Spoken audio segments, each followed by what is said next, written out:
फिर रूहानी बातों के जाल में अपने शिकार को फंसाती है। सामने वाले को जब उसकी मोहब्बत पर पूरा यकीन हो जाता तो फिर जुर्म का दूसरा अध्याय लिखा जाता है।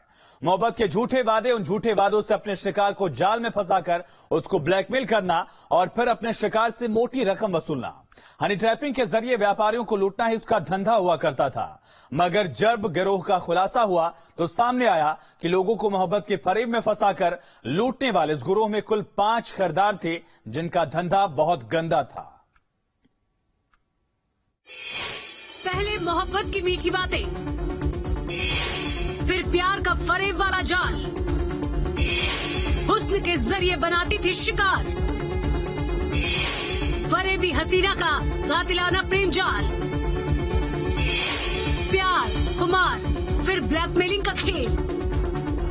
पहले फोन कॉल पर अपने शिकार को मोहब्बत के जाल में फंसाती थी, चैटिंग के रास्ते अपने शिकार के करीब आ जाती थी, हुस्न के रंग दिखाकर फरेब के जाल में भी फंसाती थी। धीरे धीरे जब शिकार उस पर यकीन करना शुरू कर देता था तो फिर सिलसिला शुरू होता था सामने वाले को हुस्न के हसीन जाल की स्याह हकीकत दिखाने का। नाम विद्याराम, पता आगरा, पेशा हनी ट्रैपिंग, नाम पूजा, पता आगरा, पेशा हनी ट्रैपिंग। आगरा पुलिस की हिरासत में खड़े इन दोनों शातिरों की शक्ल पर मत जाइए। देखकर यकीन तो नहीं होता, मगर यकीन करिए कि इनके जाल में फंसा शिकार अपने साथ खेले जा रहे खेल को समझने से पहले ही सब कुछ गंवा चुका होता है। रिश्ते में तो ये दोनों शातिर पति और पत्नी हैं, मगर इस जुर्म में इन दोनों का बराबर का हाथ है। वो जुर्म जिसे बेहद सोची समझी साजिश के तहत अंजाम दिया जाता था। अपने शिकार को जाल में फंसाने के लिए एक एक कदम फूंक फूंक कर रखा जाता था, और इससे पहले कि शिकार उनके इरादों को समझ पाता, वो हुस्न के ऐसे जाल में फंस चुका होता था जिससे निकलना आसान नहीं। मीठी बातों का झांसा, हुस्न का जाल और मुलाकात के बहाने शिकार बनाने वाले इन शातिरों के गिरोह की कलाई जब खुली तो सामने आया कि व्यापारियों को हनी ट्रैप में फंसाने वाले इस गिरोह में कुल 5 सदस्य शामिल हैं, जिनमें रूपेंद्र और भूपेंद्र नाम के 2 शातिर हैं। इन दोनों के अलावा मनीष पहलवान नाम का एक शख्स भी इस गिरोह का हिस्सा है, और गिरोह के 2 सरगना विद्याराम और उसकी पत्नी पूजा है। देखिए, आपको जैसे जानकारी होगी, थाना जंगलेर में एक महापूर्व हनी ट्रैप का घटना सामने आया था, जिसमें पति पत्नी और कुछ लोगों के और साथ थे, जो कि कुछ सेठ लोगों को, संभाग लोगों को अपने जाल में फंसाते थे और उनसे फिर ब्लैकमेल करके पैसा लेते थे। हुस्न का जाल, मोहब्बत के रंग और फरेब का इरादा। हनी ट्रैप के जरिए लोगों को प्यार के ख्वाब दिखाकर फरेब करने वाले इन शातिरों की खबर आगरा पुलिस तक पहली बार नवंबर महीने में ही पहुंच गई थी।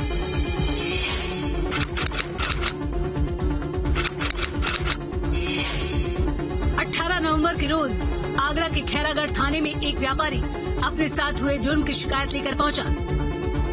इल्जाम उस गिरोह पर था जिसने बेहद शातिराना तरीके से पहले व्यापारी को हुस्न के जाल में फंसाया, फिर ब्लैकमेल करके उससे अच्छी खासी रकम वसूल ली गई।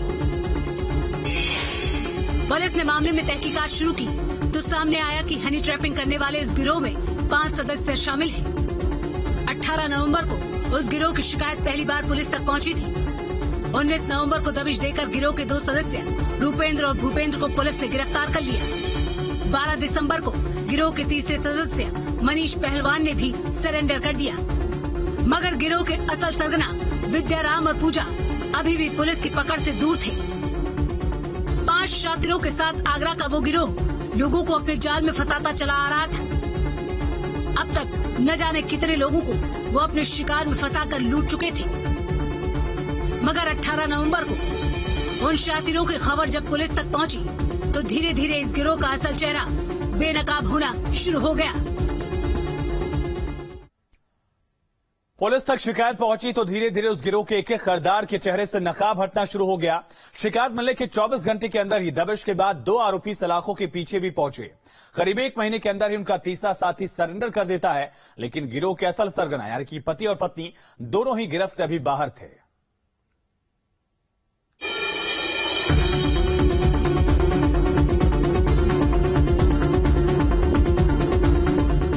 फोन कॉल से दोस्ती, चैटिंग से इकरार और फिर मुलाकात में इजहार। पुलिस की गिरफ्त में अपने शौहर के साथ खड़ी पूजा का पेशा ही लोगों को हुस्न के जाल में फंसाकर उनका शिकार करने का था। पहले मीठी बोली बोलकर दोस्ती के दावे करती, फिर इस दोस्ती का हवाला देकर मिलने के लिए बुलाती। मगर चोरी छिपे चल रही उस मुलाकात के एक एक पल पर उसका शौहर पैनी नजर रखता था। 19 नवंबर से ही उनकी तलाश में पुलिस लगातार दिन रात एक किए हुए थी और 1 महीने 2 दिन के बाद कानून के हाथ इस गिरोह के दोनों सरगना तक पहुंचे। इसी प्रकरण में 5 लोगों के खिलाफ मुकदमा पुलिस ने लिखा है, जिसमें 3 लोगों की अरेस्टिंग पूर्व में हो चुकी है। 2 लोग जो पति पत्नी थे उनकी अरेस्टिंग आज हुई है और इनका चालान आज किया गया है।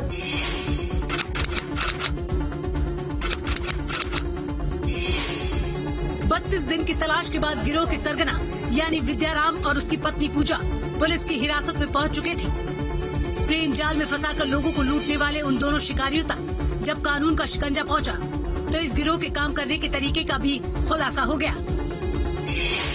सामने आया कि विद्याराम और उसके साथी मिलकर पहले अपने शिकार की पहचान करते थे, फिर उनका नंबर हासिल किया जाता था, जिसके बाद विद्याराम की पत्नी पूजा फोन कर अपने शिकार को मोहब्बत के झांसे में फंसाती थी। मीठी बातें करके पहले अपने शिकार का यकीन जीता जाता था। इसके बाद वो लोग अपने शिकार को मिलने के लिए बुलाते थे, मगर इस मुलाकात पर विद्याराम पूरी नजर रखता था। फिर उस मुलाकात की एक वीडियो तैयार कर विद्याराम अपने शिकार को ब्लैकमेल करने का खेल खेलता था। हनी ट्रैपिंग के इनके जाल का शिकार बने लोग अक्सर अपने साथ हुए जुर्म पर खामोशी रहते थे। इज्जत की फिक्र में ये शिकार मुंह मांगी रकम सौंप दिया करते थे, मगर 18 नवंबर के रोज पहली बार आगरा के जगनेर थाने में उन लोगों की शिकायत पहुंची।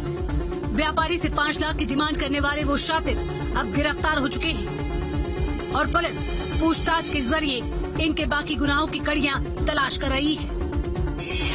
और भी इनसे पूछताछ की जा रही ताकि और भी जानकारी मिल सके किन किन लोगों को इन्होंने अपने जाल में फंसाया, किन लोगों को इन्होंने ठगी का शिकार बनाया। फोन कॉल से दोस्ती, फिर प्यार का इजहार, मुलाकात के नाम पर व्यापारियों को शिकार करने वाले 3 शातिर पहले ही सलाखों के पीछे पहुंच चुके हैं और अब 1 महीने तक पुलिस को चकमा दे रहे विद्याराम और उसकी पत्नी भी गिरफ्तार हो चुकी है। मगर लोगों को हनी ट्रैपिंग का शिकार बनाने वाले इन शातिरों का खुलासा इस बात का सबक है कि ये गलत कदम कैसे इंसान को शातिरों के जाल में आसानी से फंसा सकता है। क्राइम कंट्रोल के लिए राहुल सिंह के साथ टीम न्यूज़ स्टेट।